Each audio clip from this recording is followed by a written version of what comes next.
اور اس تعلق کے اظہار کا طریقہ اپنایا کہ اڑیسہ کا دورہ کرایا۔ آج ہمارے درمیان نہیں ہیں، لیکن وہ ایک ذریعہ ہیں، ایک وسیلہ ہیں۔ جتنا بھی مدنی خاندان کے افراد چشم و چراغ یہاں آ رہے ہیں، دراصل اس درخت کو لگانے والا جو محسن ہیں وہ میں سمجھتا ہوں کہ جناب جلال صاحب رحمۃ اللہ علیہ ہیں۔ اللہ تعالیٰ ان کی قبر کو نور سے بھر دے۔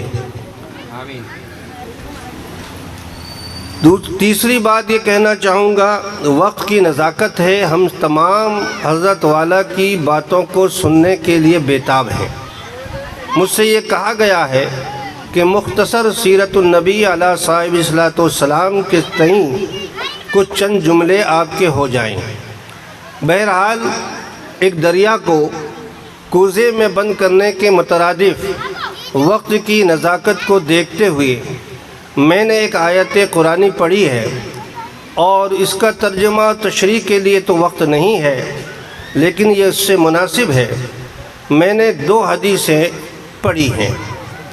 ان 2 حدیثوں میں سیرت پاک کو سمجھنے کے لیے آپ کے ذہن کو مبذول کرنا چاہوں گا کہ اللہ کے نبی صلی اللہ علیہ وسلم اس دنیا میں کیوں تشریف لائے، آپ کو کون سا کام دیا گیا، کون سا کام جو اہم سے اہم تھا، جس کو دے کر کے اللہ کے نبی صلی اللہ علیہ وسلم کو اس دنیا میں مبعوث کیا گیا۔ اس سے پہلے انبیاء سابقین تشریف لائے، اور کون سا کام رہ گیا تھا خدا کا، جس کام کے لیے اللہ تبارک و تعالیٰ نے اپنے دست قدرت سے محبوب خدا جناب مصطفیٰ صلی اللہ علیہ وسلم کا انتخاب کیا، اور آپ کو وہ کام دے کر کے اس دنیا میں بھیجا۔ یہ حدیث اس کا جواب دیتی ہے کہ بعثت معلما، اللہ کے نبی صلی اللہ علیہ وسلم یہ مقصد بعثت کو بیان فرما رہے ہیں، مقصد رسالت کو بیان فرما رہے ہیں، مقصد نبوت کو بیان فرما رہے ہیں۔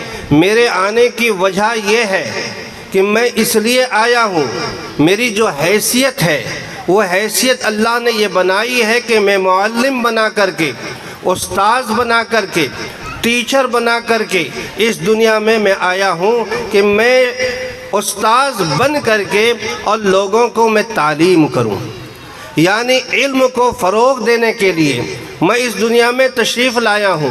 یہ کار نبوت ہے، یہ بعثت نبوت ہے، یہ مقصد نبوت ہے، یہ نبی والا کام ہے۔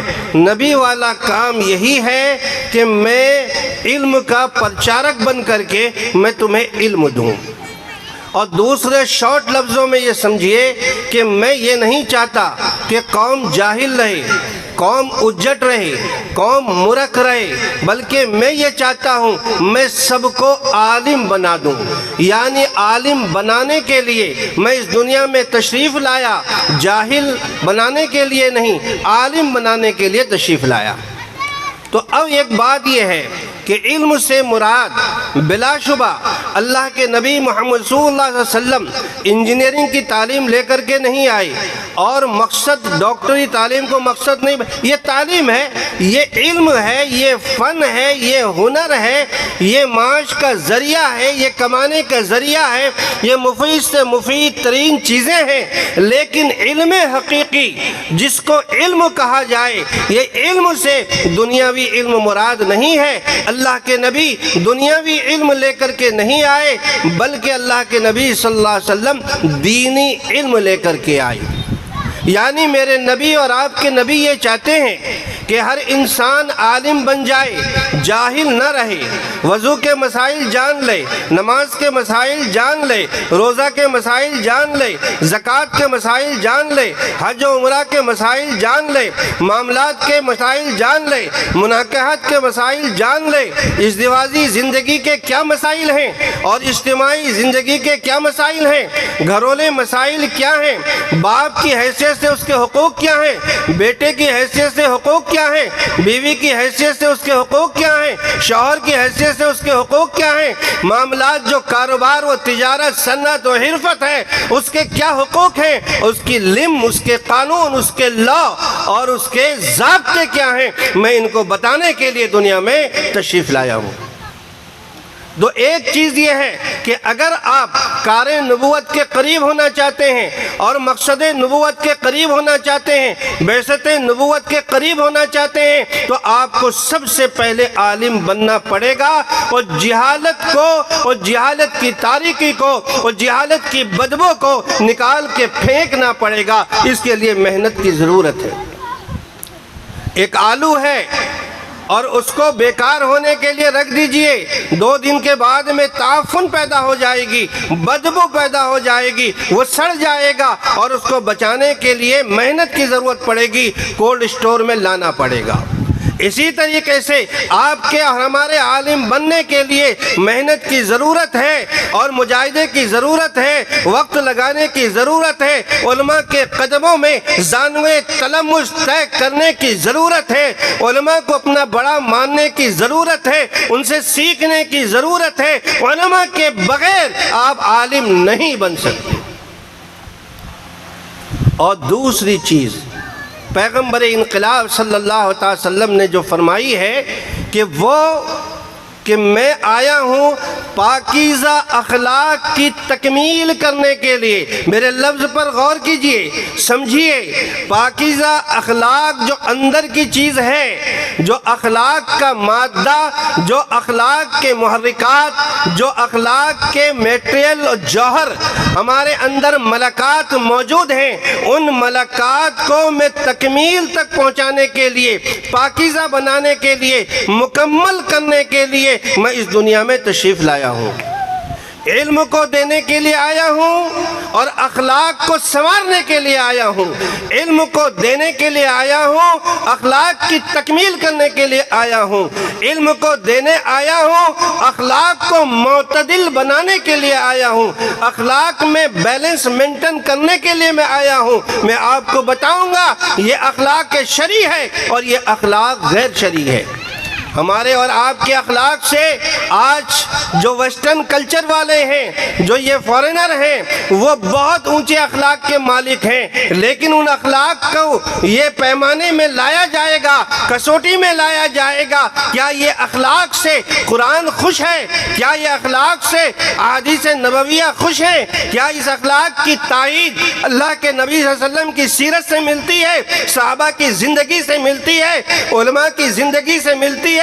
اگر علماء کی طرز زندگی سے وہ اخلاق میل نہ کھائے تو وہ دھوکہ ہے، وہ اخلاق نہیں ہے۔ اخلاق کا تعارف شریعت میں الگ ہے، وہ اخلاق نبوی سے وہ اخلاق کو لینا پڑے گا۔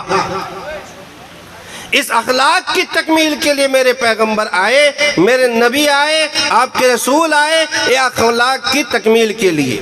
بس ایک بات مختصر یہ بتا دوں، جیسے انسان کے اندر غصہ ہے، غصہ بھی ایک خلق ہے اور ایک ملکہ ہے، ایک جوہر ہے، ایک مادہ ہے، ایک صفت ہے، اور اللہ تعالیٰ نے اس غصے کو کسی مصلحت کی بنیاد پر انسان میں رکھا ہے۔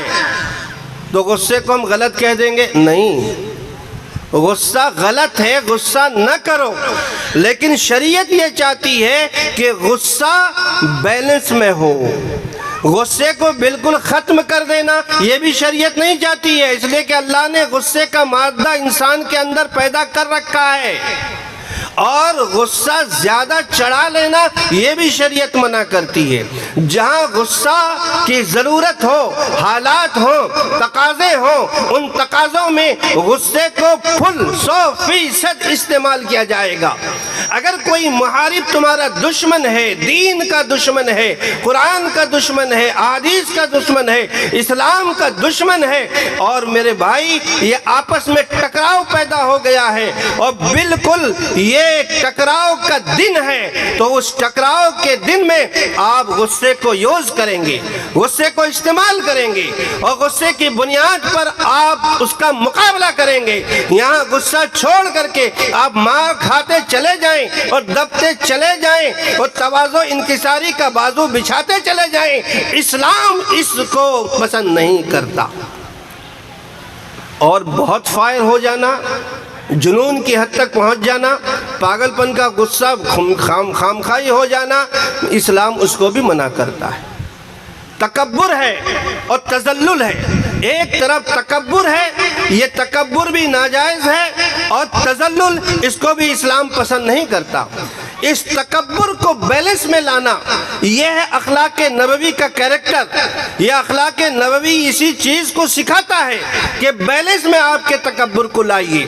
سینہ پھاڑ کر کے چلنا، اکڑ کر کے چلنا، بازو بٹکا کے چلنا، سینہ دکھا کر کے چلنا، یہ تکبر کے ساتھ چلنا قرآن بھی منع کرتا ہے۔